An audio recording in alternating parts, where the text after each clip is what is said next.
نحمده ونصلي على رسوله الكريم اما بعد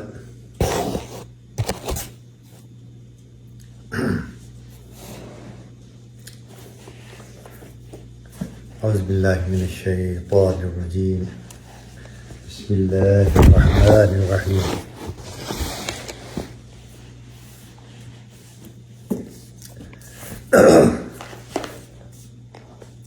ان اللہ وملائکتہ یصلون علی النبی یا ایھا الذین آمنوا صلوا علیہ وسلموا تسلیما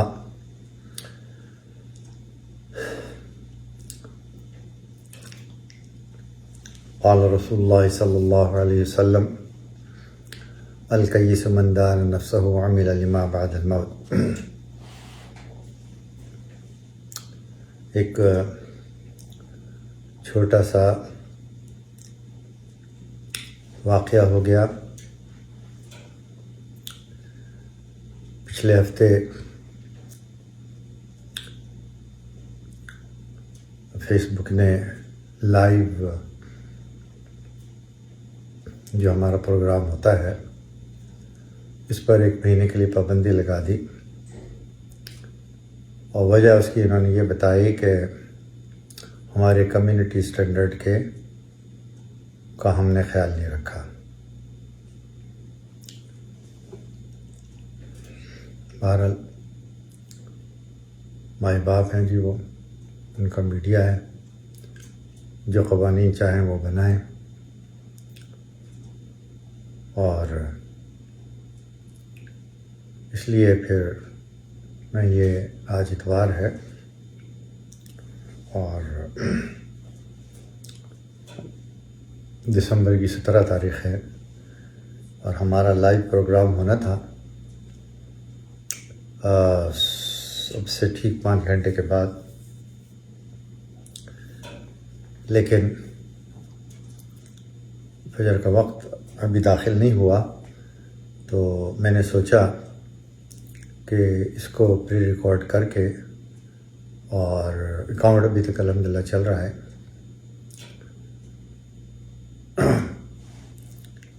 عجیب بات ہے کہ ہم جو بات حق ہو اس کو بیان کریں تو وہ کمیونٹی اسٹینڈرڈ کے خلاف ہو جاتی ہے، اور یہ مائی باپ ہیں جو چاہیں قوانین بنا دے۔ بہرحال ان کا میڈیا ہے، مہربانی ان کی، شکریہ کہ بھائی یہ ہمیں استعمال کرنے دیتے ہیں، تو ان کے قوانین کا خیال رکھیں گے۔ ہمیں تو علم بھی نہیں ہوتا کہ کون سی بات حضرت فیس بک دامت برکاتہ ان کے مزاج کو بری گزرے گی۔ بہرحال پچھلی مرتبہ پچھلے اتوار کو ہم نے ختم خواجگان بھی کیا تھا، اور سبق نمبر 35 مجلس ذکر جمال مصطفیٰ سبق نمبر 35 کا حصہ اول بیان کر دیا تھا۔ آج اس کا حصہ دوم بیان کیا جا رہا ہے کہ حضرت علی کرم اللہ وجہہ کا مدینہ شریف ہجرت کرنا۔ یہ ہم صحابہ کرام کو تو رضی اللہ تعالیٰ عنہ کہتے ہیں، لیکن حضرت علی کرم اللہ وجہہ کیوں کہتے ہیں؟ اس کی وجہ یہ ہے کہ خوارج جو تھے وہ حضرت علی رضی اللہ تعالیٰ عنہ کو لعن طعن کرتے تھے، نعوذ باللہ من ذالک، اور کہتے تھے کہ آپ کا منہ کالا۔ تو اس کے جواب میں اہل سنت والجماعت نے حضرت علی کرم اللہ وجہہ کو کہنا شروع کیا کہ آپ کا چہرہ روشن ہو، اور جو خطبات ہوتے ہیں جمعے کے پہلے خطبے میں، جو کہ حضرت مولانا اشرف تھانوی رحمہ اللہ تعالیٰ عنہ کا ترتیب کردہ ہے، اس میں نبی صلی اللہ علیہ وسلم پر اور آپ کی آل اولاد پر سلامتی بھیجی جاتی ہے، خلفائے راشدین پر حضرت فاطمہ رضی اللہ تعالیٰ عنہ، حضرت حسن حسین، حضرت عباس، حضرت حمزہ وغیرہ رضی اللہ تعالیٰ عنہما پر۔ تو ساتھیوں، نبی اکرم صلی اللہ علیہ وسلم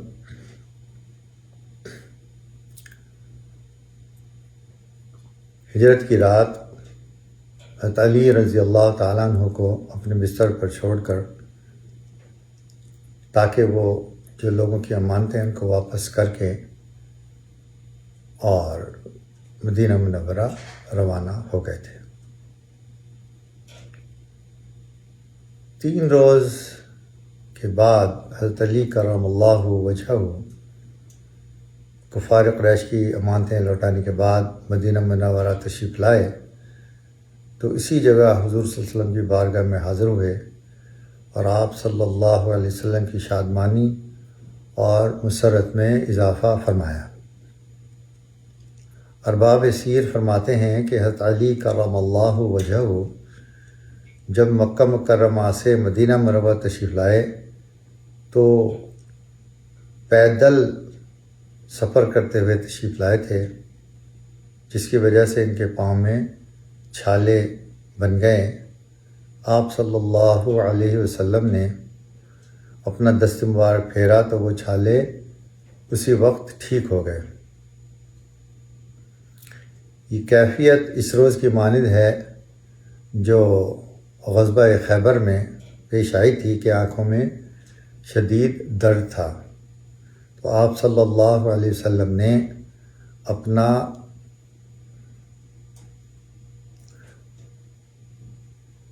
لعاب دہن حضرت علی رضی اللہ تعالی عنہ کرم اللہ وجہہ کی آنکھوں میں لگایا، وہ فوراً ٹھیک ہوئی اور کبھی نہ درد ہوئی، اور اس کے بعد کبھی درد نہ ہوتا تھا آنکھوں میں۔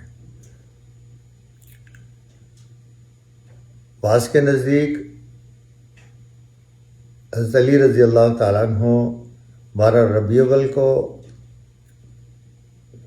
تشریف لائے، بعض کے نزدیک 13 ربیع الاول کو تشریف لائے۔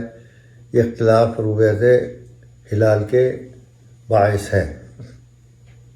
آپ صلی اللہ علیہ وسلم کا مکہ مکرمہ سے نکلنا 27 صفر کو ہوا۔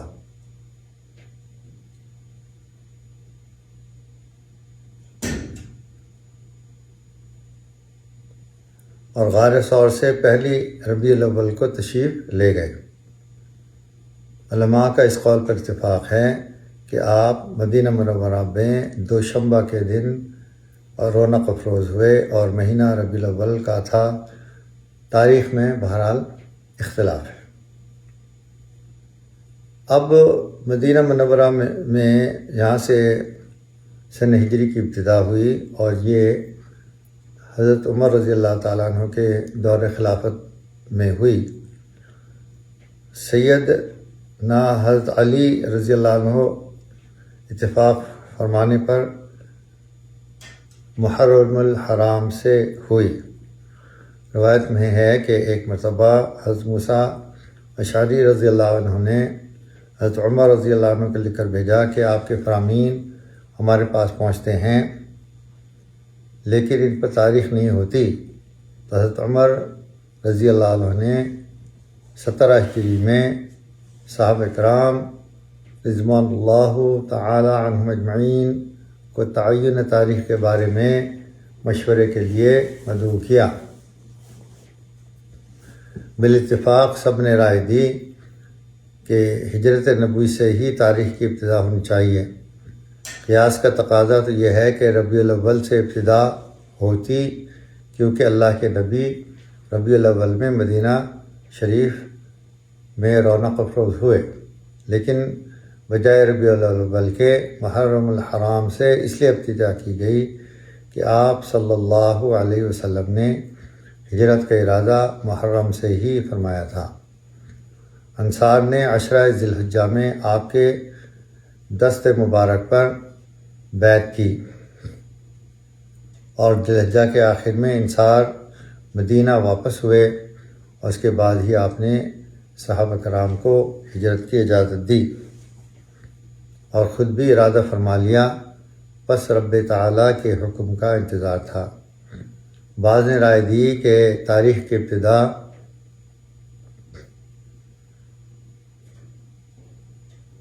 ولادت بسعادت سے ہونی چاہیے، مگر حضرت عمر رضی اللہ تعالیٰ عنہ نے اس رائے کو پسند نہ فرمایا، کیونکہ اس میں نصارہ کے ساتھ تشبہ ہے کہ ان کی تاریخ حضرت عیسیٰ علیہ السلام کی ولادت بسعادت سے ہے۔ بعض نے رائے دی کہ آپ کی وفات سے تاریخ مقرر کی جائے، اس کو بھی فاروق اعظم رضی اللہ تعالیٰ عنہ نے ناپسند فرمایا، اس لیے کہ آپ کی وفات حادثہ کبریٰ اور مصیبت عظمیٰ ہے۔ بحث و تکرار کے بعد سب نے اتفاق فرمایا کہ ہجرت سے ہی تاریخ مقرر ہونی چاہیے، اس لیے کہ ہجرت سے ہی حق و باطل کا فرق واضح ہوا اور شعائر اسلام یعنی جمعہ اور عیدین علی الاعلان ادا کیے گئے۔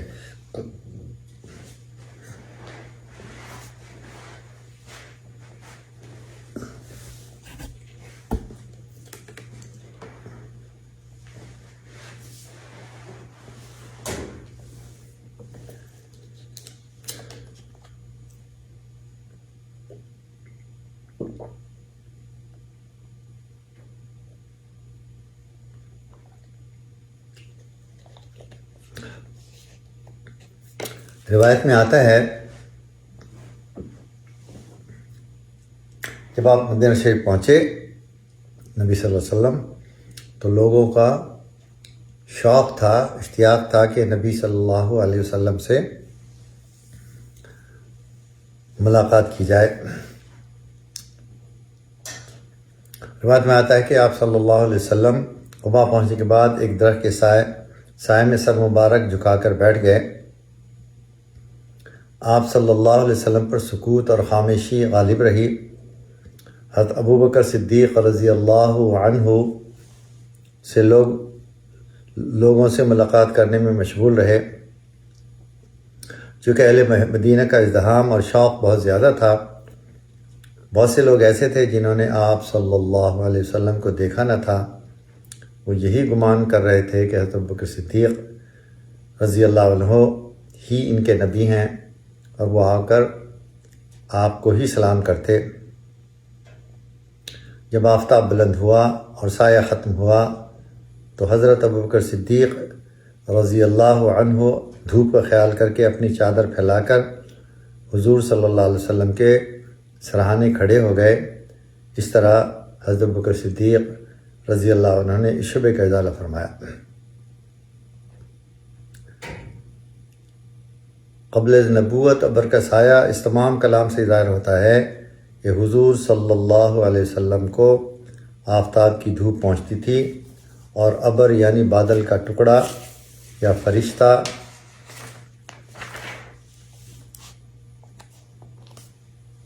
آپ صلی اللہ علیہ وسلم کے سر مبارک پر بوسط سے پہلے سایہ کرتا تھا، جیسا کہ مندرجہ بالا میں وضاحت کر دی گئی۔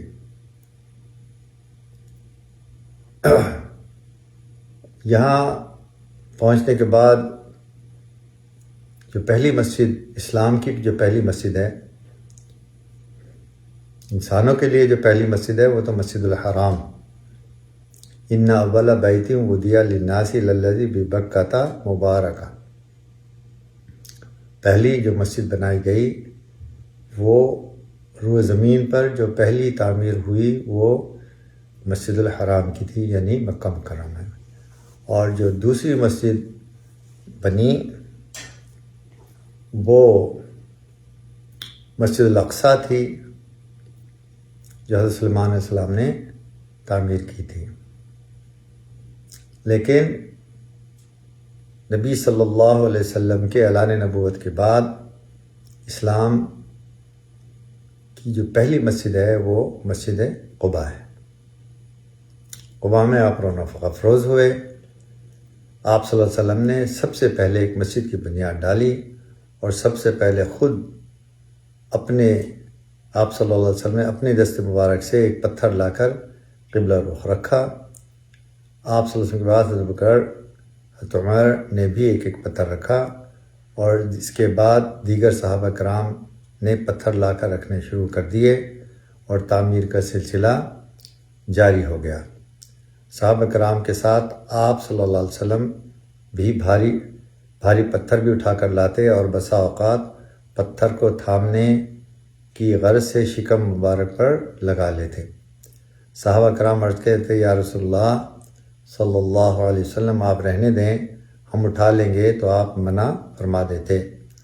کوئی آرائش یا پکی مسجد تو تھی نہیں، بس کچھ پتھر اور کچھ کھجور کی شاخیں جمع کیں، اور 2 دن میں مسجد تیار ہو گئی، جہاں آج شاندار مسجد قباء موجود ہے۔ اس مسجد کی شان میں یہ آیت مبارکہ نازل ہوئی، لَمَسْجِدٌ أُسِّسَ عَلَى التَّقْوَى مِنْ أَوَّلِ يَوْمٍ أَحَقُّ أَن تَقُومَ فِيهِ رِجَالٌ يُحِبُّونَ أَن يَتَطَهَّرُوا وَاللَّهُ يُحِبُّ الْمُتَطَهِّرِينَ۔ سورۃ توبہ کی آیت نمبر 108 تلاوت کی گئی۔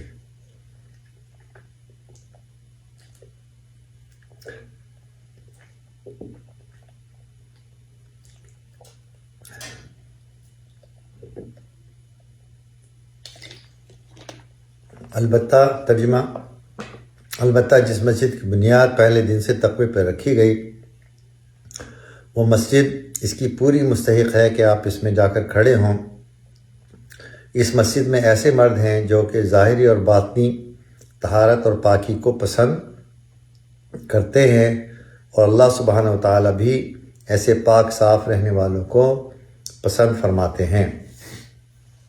جب یہ آیت مبارک نازل ہوئی تو آپ صلی اللہ علیہ وسلم نے عمر بن عوف سے دریافت کیا کہ وہ کون سی طہارت اور پاکی ہے جس پر اللہ تعالیٰ نے تمہاری ثنا فرمائی ہے؟ انہوں نے عرض کیا، رسول اللہ صلی اللہ علیہ وسلم، ہم ڈھیلے سے استنجا کرنے کے بعد پانی سے بھی طہارت کرتے ہیں۔ آپ صلی اللہ علیہ وسلم نے فرمایا، ہاں یہی بات ہے جس پر اللہ تعالیٰ نے تمہاری تعریف کی ہے، تم کو چاہیے کہ اس عمل کو لازم پکڑ لو اور اس کے پابند رہو۔ یہاں آج کل جو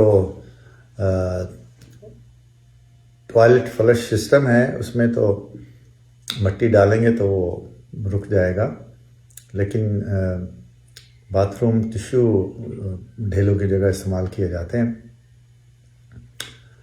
تو وہ جو باتھ روم ٹشو ہوتے ہیں وہ پانی میں گل جاتے ہیں اور وہ اسٹک نہیں ہوتے، لیکن اگر ان کو بھی بے تحاشا ڈالا جائے تو وہ بھی رک جاتے ہیں، کیونکہ ایک خاص سائز کا پائپ ہوتا ہے جس میں آپ فلش کریں تو وہ گزر کے جاتا ہے۔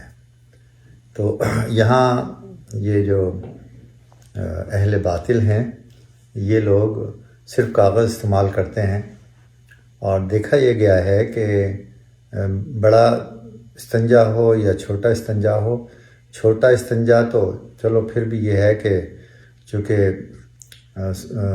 عضو کا سوراخ جو ہے وہ چھوٹا ہوتا ہے 1 اسکوائر انچ سے، تو کاغذ کے استعمال کرنے سے پاکی تو مل جاتی ہے، لیکن پھر اس کے بعد پانی کے دھونے سے اور اطمینان ہو جاتا ہے، اور پھر یہ شک بھی جاتا رہتا ہے کہ کہیں پیشاب کے قطرے تو نہیں نکلے۔ تو ایسے وہمی لوگ، ان کو چاہیے کہ وہ پانی سے استنجا کر کے، چھوٹا استنجا، اور جو ہے بس پھر وہم نہ کیا کریں۔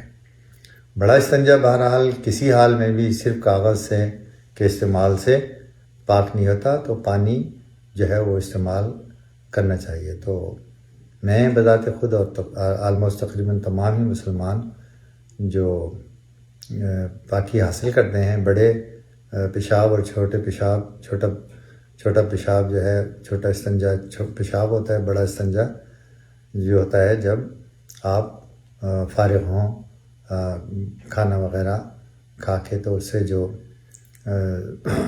تو اس لیے یہ شعار ہے، پاکی کا معیار ہے، طہارت کا معیار ہے کہ کاغذ کا بھی استعمال کیا جائے اور جو ہے وہ پانی کا بھی استعمال کیا جائے۔ میں نے پاکستان میں عموماً دیکھا کہ پانی تو ہوتا ہے لیکن عموماً وہاں کاغذ نہیں ہوتے۔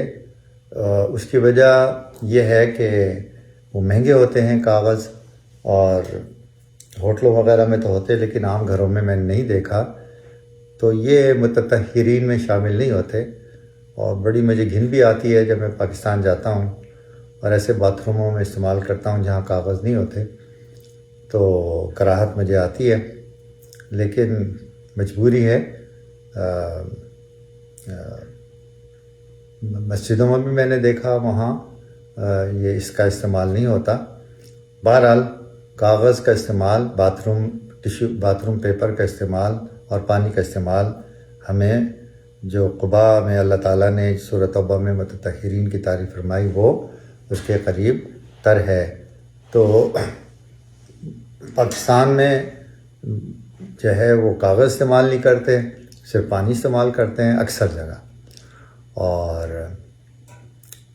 مجھے نہیں پتہ وہاں سیور سسٹم کیا ہے، اور وہاں پہ جو بیٹھتے ہیں زمین پر، تو یہ امریکن جو ٹوائلٹ سسٹم ہے اس میں سہولت ہے، کیونکہ جن کے پیٹ بڑے ہیں ان کو بیٹھنے میں تکلیف ہوتی ہے، جن کے گھٹنوں میں تکلیف ہوتی ہے، اور 50-60 سال کے بعد عموماً گھٹنوں میں تکلیف ہوتی ہے۔ تو یہ مسئلہ پاکستان میں ہے، جس کو مسلم ٹوائلٹ کہتے ہیں، جو جدہ وغیرہ میں بھی ایئرپورٹ پر بھی جو ہے دیکھے جاتے ہیں۔ اور لیکن بہرحال انگلش ٹوائلٹ جو ہیں وہ زیادہ جو ہے وہ آرام دہ ہوتے ہیں۔ جن کے گھٹنوں میں تکلیف ہو، بڑی عمر کے لوگ ہوں، کسی کی سرجری ہوئی ہو، اور وہ ڈھیلے اور پانی کا جو استعمال یہ کرتے تھے قبا والے، اس کے قریب تر یہی ہے کہ کاغذ کا استعمال کیا جائے اور پانی کا استعمال کیا جائے۔ قبا سے روانگی، حضرت عبداللہ بن عمر رضی اللہ عنہ سے مروی ہے کہ رسول اللہ صلی اللہ علیہ وسلم ہر شنبے اتوار کو مسجد قباء کی زیارت کے لیے کبھی سوار اور کبھی پیادہ تشریف لے جاتے اور 2 رکعت نماز ادا فرماتے۔ تو اب حکومت نے، سعودی حکومت نے تقریباً 3 کلومیٹر کا راستہ بنتا ہے یہ مسجد نبوی صلی اللہ علیہ وسلم سے اور مسجد قباء تک ایک پیدل کا راستہ بنایا، اور یہ دنیا کی بہترین واک وے ہے جس میں آپ پیدل چل سکتے ہیں، سیف ہے، کوئی ایکسیڈنٹ وغیرہ کا وہ نہیں ہے۔ اور ہر معتمر اور حاجی کی یہ خواہش ہوتی ہے، اور وہ جاتے بھی ہیں قباء، کیونکہ امی جان عائشہ رضی اللہ تعالیٰ عنہ نے ایک دن اداس بیٹھی تھیں، تو آپ صلی اللہ علیہ وسلم کے دریافت فرمان پر امی جان نے کہا کہ ہم مکے میں تھے تو عمرہ کر لیا کرتے تھے، اور یہاں ہم اس سعادت سے محروم ہو گئے۔ آپ صلی اللہ علیہ وسلم نے ارشاد فرمایا کہ قباء میں 2 رکعت پڑھنے کا ثواب ایسے ہے جیسے عمرہ ادا کر لیا، قبول عمرے کا ثواب اللہ تعالیٰ دیتے ہیں۔ حضرت سہیل بن حنیف رضی اللہ عنہ سے مروی ہے کہ رسول اللہ صلی اللہ علیہ وسلم فرمایا، جو شخص اپنے گھر سے وضو کر کے چلے اور مسجد قباء میں جا کر 2 رکعت نماز ادا کرے تو 1 عمرے کا ثواب پائے گا۔ تو عموماً خواہش اور کوشش ہوتی ہے کہ ہر سفر جو مدینہ منورہ کا ہو اس میں قباء ضرور جایا جائے، اور وہاں ٹیکسی عام مل جاتی ہیں، بسیں بھی جاتی ہیں، اور کوئی دقت نہیں ہے۔ اب تو ماشاءاللہ پیدل بھی جا سکتے ہیں جو لوگ شوق رکھتے ہیں مسجد قباء جانے کا، مسجد نبی صلی اللہ علیہ وسلم سے۔ اکثر روایت کے مطابق آپ صلی اللہ علیہ وسلم نے قباء میں 4 روز قیام فرمایا، پیر، منگل، بدھ، جمعرات، اور جمعہ المبارک کے دن سورج بلند ہونے کے وقت بطن وادی سے گزر کر جگہ تشریف لائے جہاں اب مسجد صغیر بنائی گئی ہے۔ یہیں آپ صلی اللہ علیہ وسلم نے نماز جمعہ پڑھا۔ یہ پہلا جمعہ تھا، تو ہجرت کے بعد ہی نماز جمعہ فرض ہوئی اور عیدین بھی واجب ہوئیں۔ ہجرت سے پہلے نہ نماز جمعہ تھی اور نہ عیدین کی نمازیں تھیں۔ آپ صلی اللہ علیہ وسلم طویل و بلیغ خطبہ ارشاد فرمایا۔ یہ جگہ قباء اور مدینہ کے درمیان واقع ہے۔ آپ نے بھی دیکھا ہوگا جو عمرے کی سعادت حاصل کر چکے ہیں، اور یہ مسجد جمعہ کہلاتی ہے آج کل، اور اکثر اس کی زیارت ہو جاتی ہے قباء سے مسجد نبی جاتے وقت۔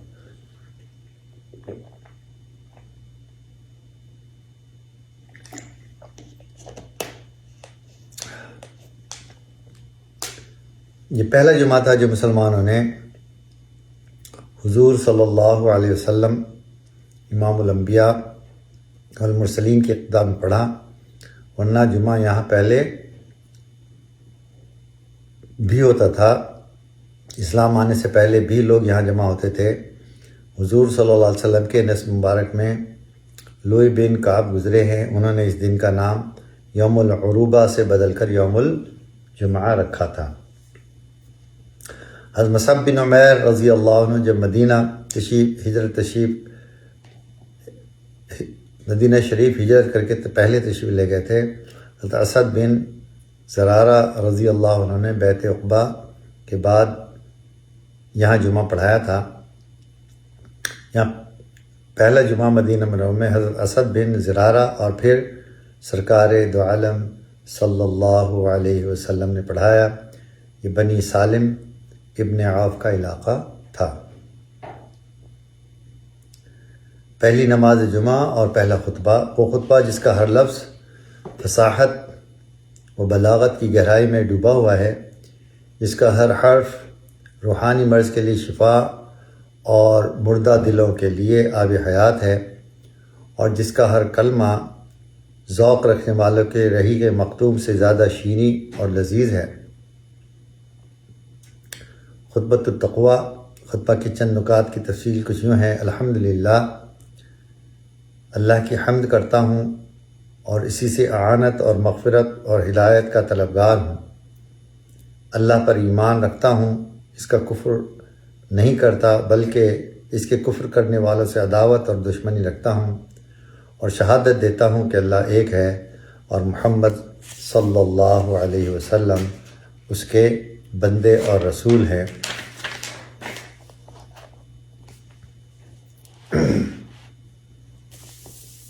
اللہ سبحانہ و تعالی تم کو اپنی عظمت اور جلال سے ڈراتے ہیں، اور یہ ڈرانا اس وجہ سے ہے کہ اللہ تعالیٰ اپنے بندوں پر نہایت مہربان ہے۔ جو اللہ سے ڈرے وہ تحقیق بڑا کامیاب ہوا۔ اللہ سبحانہ و تعالیٰ کا تقویٰ ایسی شے ہے کہ اللہ کے غضب اور اس کی عقوبت اور سزا اور ناراضگی سے بچاتا ہے، اور تقویٰ ہی قیامت کے دن چہروں کو روشن اور منور بنائے گا، اور رضا الہی اور رفع درجات کا ذریعہ اور وسیلہ ہوگا۔ اور تقوی میں جس قدر حصہ لے سکتے ہو لے لو، اس میں کمی نہ کرو۔ اللہ سبحانہ و تعالیٰ نے تم کو اپنے لیے مخصوص کیا ہے اور منتخب کیا ہے، اور تمہارا نام اور لقب ہی مسلمان رکھا ہے، یعنی اپنا مطیع اور فرمانبردار رکھا۔ بس اس نام کی لاج رکھو۔ کوئی بچاؤ اور کوئی طاقت اور کوئی قوت بغیر اللہ کی مدد کے ممکن نہیں۔ بس کثرت سے اللہ کا ذکر کرو اور آخرت کے لیے عمل کرو۔ جو شخص اپنا معاملہ اللہ سے درست کر لے گا، اللہ اس کی کفایت فرمائیں گے، کوئی شخص اس کو ضرر نہیں پہنچا سکتا۔ لہٰذا تم اپنا معاملہ اللہ سے درست کر لو، لوگوں کی فکر مت کرو، وہ سب کی کفایت کرے گا۔ اللہ اکبر ولا قوت الا باللہ العلی العظیم۔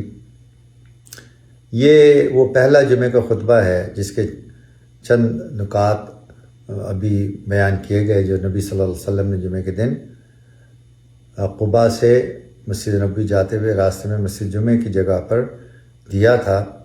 ایک نقطہ یہ بھی ہے کہ یہ نبی پاک صلی اللہ علیہ وسلم کے خطبہ مبارک کے چند کلمات تھے جو کہ آپ نے ہجرت کے بعد دیا۔ 13 سالہ مظلومانہ زندگی کے بعد جو خطبہ دیا جا رہا ہے، اس میں ایک حرف بھی اپنے دشمنوں کی مذمت اور شکایت کا نہیں، سوائے تقوی اور پرہیزگاری اور آخرت کی تیاری کے۔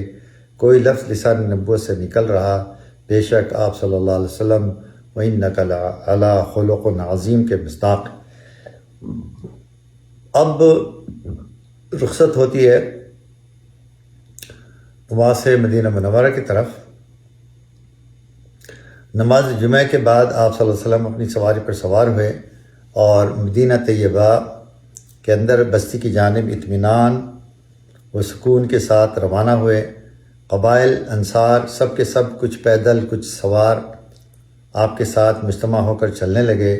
اس وقت بنی عمر بن عوف کے لوگ جو اس بستی کے رہنے والے تھے یعنی قباء کے باشندے عرض کرنے لگے کہ شاید سید المرسلین کو اس جگہ قیام پذیر ہونے میں کوئی رنج لاحق ہوا ہے، جس کی وجہ سے یہاں سے تشریف لے جا رہے ہیں، لیکن اس وقت آپ سے فرمایا مجھے اس بستی جس کا نام مدینہ منورہ ہے اس کا حکم دیا گیا۔ اللہ تعالیٰ نے حکم دیا کہ آپ صلی اللہ علیہ وسلم قباء نہیں بلکہ مدینہ منورہ میں تشریف لے جائیں۔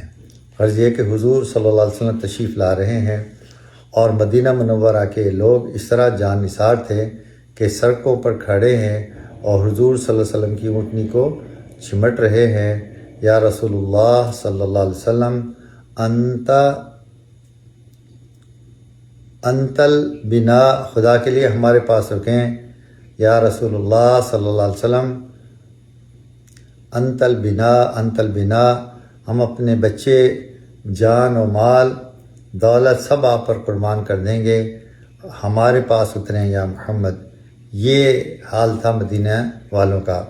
اس لیے امام مالک رحمۃ اللہ علیہ فرماتے ہیں کہ دنیا کے شہروں میں سب سے افضل شہر مدینہ ہے، حتیٰ کہ وہ مکہ مکرمہ سے بھی افضل ہے۔ دلیل یہ دیتے ہیں کہ ساری دنیا کے شہر حتیٰ کہ مکہ مکرمہ وہ بھی تلوار سے فتح ہوا ہے۔ ایک شہر ہے دنیاوی تاریخ میں جو اسلام اور صرف محبت سے فتح ہوا، وہ صرف مدینہ منورہ ہے، جہاں کوئی تلوار نہیں چلی بلکہ آپ صلی اللہ علیہ وسلم کے آنے سے پہلے ہی اسلام آ چکا تھا۔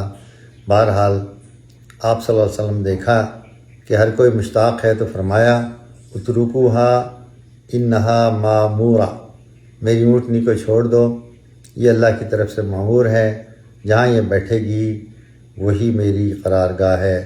اور اونٹنی کو اس کی مرضی پر چھوڑ دیا، اس کی لگام کو ڈھیلا چھوڑ دیا۔ دوسری طرف انصار مدینہ کو خوشی و ولولہ کہ ہر کوئی منتظر تھا کہ آپ کی سواری ان کے گھر کے پاس ٹھہرے۔ حضرت براء بن عازب رضی اللہ تعالیٰ عنہ فرماتے ہیں کہ میں نے اہل مدینہ کو کسی چیز سے اتنا خوش ہوتے نہیں دیکھا جتنا کہ رسول اللہ صلی اللہ علیہ وسلم کی تشریف آوری سے خوش ہوتے ہوئے دیکھا۔ حضرت انس بن مالک رضی اللہ عنہ سے روایت ہے کہ جب رسول اللہ صلی اللہ علیہ وسلم مدینہ منورہ تشریف لائے تو حبشیوں نے آپ کی تشریف آوری میں نیزہ بازی کے کرتب دکھائے خوشی و مسرت کی وجہ سے۔ اب یہ اونٹنی جو ٹھہری تھی وہ ابو ایوب انصاری رضی اللہ تعالیٰ کے گھر کے سامنے ٹھہری تھی، اور یہ آپ کے ننیال میں سے تھے ابو ایوب انصاری رضی اللہ تعالیٰ عنہ۔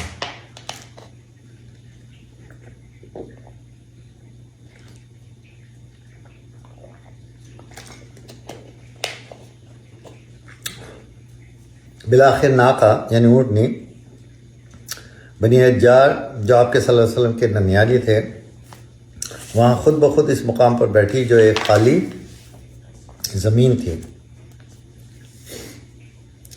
اور وہاں سے قریب تر حضرت ابو ایوب انصاری کے گھر کا دروازہ تھا۔ وہ خالی زمین عین وہی جگہ ہے جہاں آج کل مسجد نبوی موجود ہے۔ میں 1980 میں نے پہلا حج کیا، اور مجھے اس وقت ہمارے ایک دوست تھے، انہوں نے مجھے زیارتیں کرائی تو حضرت ابو ایوب انصاری کا گھر دکھایا، اس میں وہ بس وہ پتھر کی دیواریں تھیں اور اوپر وہ کھجور کے چھپرا تھا اور یا چھت تھی، اور اس کو پھر انہوں نے تاکہ گرے نہ، 1000 سال 1000 سال ہو چکے تھے، لکڑی کے پتھروں سے روکا ہوا تھا۔ اب وہ جو ہے وہ مسجد نبوی کا حصہ بن چکی ہے۔ معلوم کرنے پر بتایا گیا کہ یہ زمین یتیم بچوں کی ہے۔ حضور صلی اللہ علیہ وسلم نے فرمایا کہ یہاں سے چلیے یا پھر اس کی قیمت کا اندازہ کروائیں۔ ان یتیم بچوں نے کہا کہ ہمارا تو سب کچھ آپ کا ہے، آپ پر ہمارا سب کچھ قربان۔ بہرحال قیمت مقرر کی گئی اور مسجد نبوی کی بنیاد رکھی گئی۔ اسی جگہ کے بالکل سامنے حضرت ابو ایوب انصاری کا گھر تھا۔ حضرت ابو ایوب انصاری نے سارا سامان سواری سے اتارا اور اپنے گھر لے گئے۔ آپ نے فرمایا المرء ما رحلہ، مطلب یہ کہ آدمی وہیں اقامت پذیر ہے جہاں اس کا سامان سفر ہے۔ اس کے بعد حضرت ابو ایوب انصاری کا مکان ہی نزول شریف کی سعادت سے مشرف ہوا۔ ذالک فضل اللہ یؤتی من یشاء۔ آپ صلی اللہ علیہ وسلم کا طبعی میلان بھی اس طرف تھا کہ آپ بنو نجار میں اتریں جو کہ آپ کے ننیال والے ہیں۔ اللہ سبحانہ تعالیٰ نے آپ کی خواہش کو معجزانہ طور پر پورا فرمایا کہ ناقہ یعنی اونٹنی اللہ کی طرف سے مامور ہے تاکہ آپ صلی اللہ علیہ وسلم کے محبین اور عاشقین کے درمیان کسی قسم کی منازعت نہ رہے۔ سب سمجھ لیں کہ آپ صلی اللہ علیہ وسلم کا بذات کوئی ارادہ نہیں تھا، اونٹنی اللہ کے حکم کے تابع تھی۔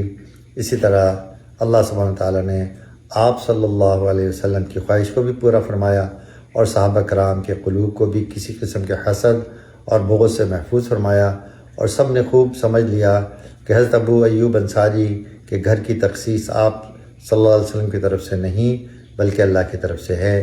ذالک فضل اللہ واللہ ذو الفضل العظیم۔ اللہ تبارک تعالیٰ جو ہے ہمیں نبی صلی اللہ علیہ وسلم کے اسوہ مبارک پر چلنے کی اور اس پر عمل کرنے کی توفیق عطا فرمائے۔ سبق نمبر 35 ختم ہوا، اور انشاءاللہ تعالیٰ اگلی محفل جو ہوگی اس میں سبق نمبر 36 کی ابتدا ہوگی۔ آپ سے اجازت چاہوں گا میں۔ السلام علیکم ورحمۃ اللہ وبرکاتہ۔ اللہ تعالیٰ کو خوشیاں نصیب کرے۔